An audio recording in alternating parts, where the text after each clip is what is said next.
Hello everyone, welcome back to my channel at Taraka Railways, and today we're going to look at little train, a lot of track and a little side action. And the side action that I'm referring to is sidings and the whole lot of fun a person can have with shunting exercises. And what are we going to use for uncoupling? That is the question today. I had a friend that actually asked me about this, and so if this will help anybody out there, I wish I knew this at the point when I started my layout. So let's have a look at what exactly am I referring to.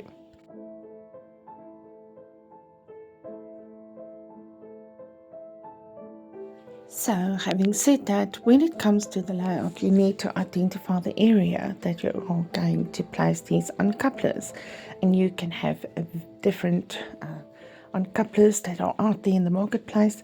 And I've tried the little plastic, most affordable option, where you bend the little plastic, translucent plastic, and the thing is then you can't always see where it is exactly, especially if you've got a bigger layout. It makes it difficult.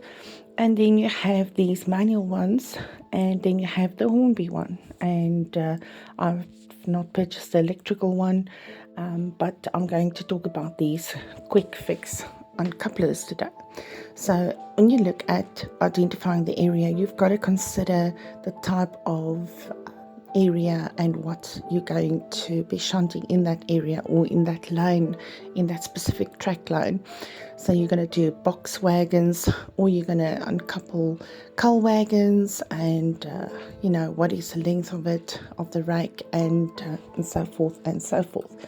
So without further ado, let's have a look at what I'm talking about. So first of all, we're looking here at the plastic uncoupler. That is the most inexpensive one I refer to. So I've positioned it already, and let's see how the uncoupling will happen.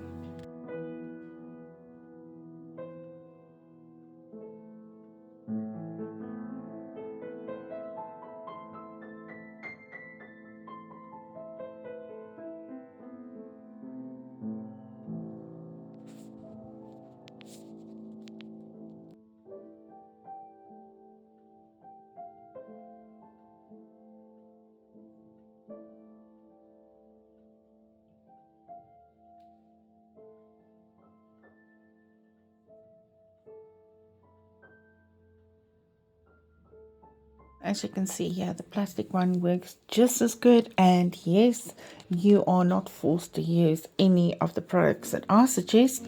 I'm just showing you what I use here at Taraka Railways, and that works for me currently, and you might just benefit from it. So let's move on to the next one.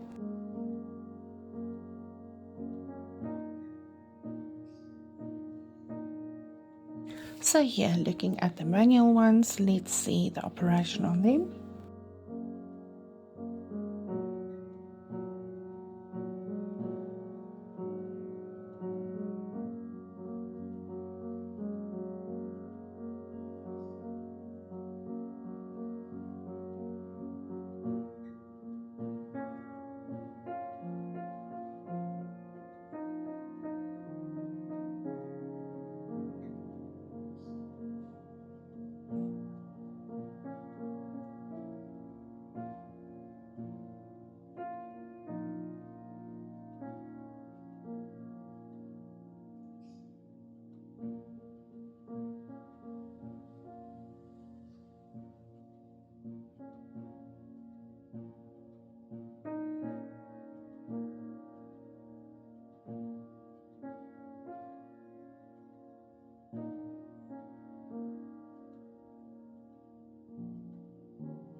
This point, I've identified all the different areas, and I've made the inserts for the uncoupler to fit in the middle of the track, and you can do that easily with a thick needle. You can just borrow your way through, even though if you have done your ballasting already, so it makes it so much easier.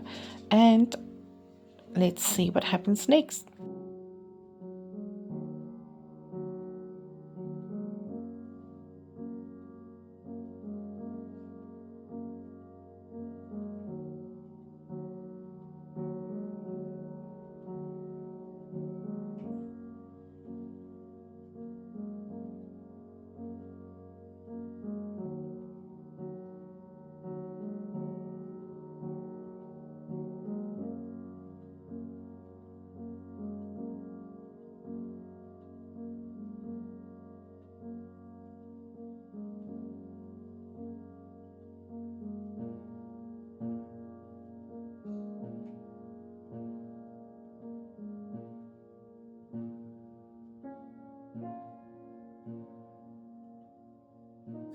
So here, my friends, we can see that the hornby uncoupler works just as well.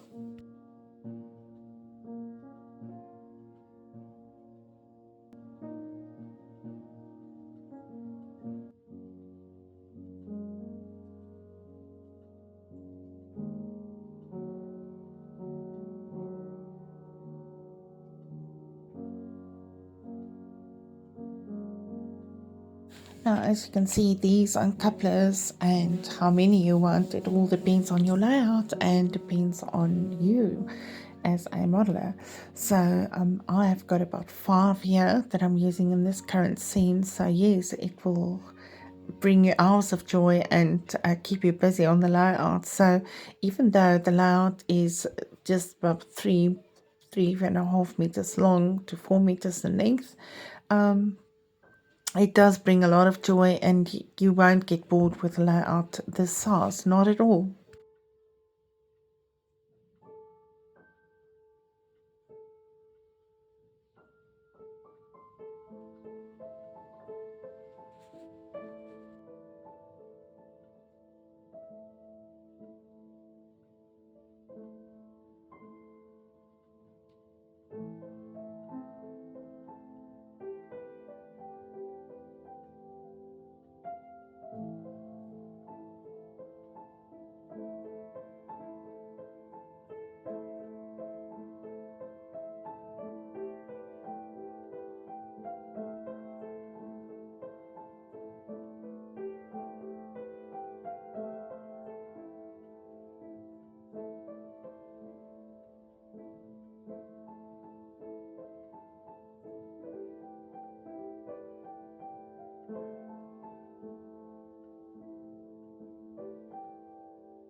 Alright, and just before we go, please be reminded that our next episode or upcoming episode coming will be about the Hornby R2095B, which is the BR042 tank, and it's a class 14XX, and it's loco number 1470.